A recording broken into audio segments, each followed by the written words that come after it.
Hitech city అంటే నవ్వినోళ్ళు ఉన్నారు, outer ring రోడ్డును అడ్డుకున్నోళ్ళు ఉన్నారు, అంతర్జాతీయ ఎయిర్పోర్టు వద్దే వద్దని పట్టుబట్టినోళ్ళు ఉన్నారు. ఐటీ కంపెనీలు, ఫార్మా కంపెనీలు మాకు వద్దే వద్దు, జీనోమ్ వ్యాలీ మాకు అవసరమే లేదు అని చెప్పినోళ్ళు ఉన్నారు. ఆనాడు అభివృద్ధిని అడ్డుకోవాలని, ఈ నగరం అభివృద్ధి చెందొద్దు, ఈ ప్రజలు బాగుపడొద్దని ఆనాడు కూడా కుట్రలు కుతంత్రాలు చేసి కడుపులో విషం, మూసిలో ఉన్న కాలుష్యానికంటే ఎక్కువగా పెట్టుకొని విషం జమ్మిన నాయకులు కూడా ఆనాడు ఉన్నారు.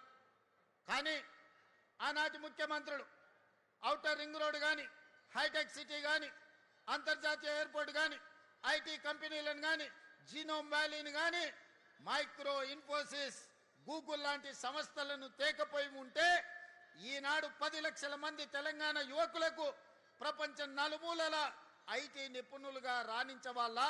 ఒక్కసారి ఆలోచన చెయ్యండి.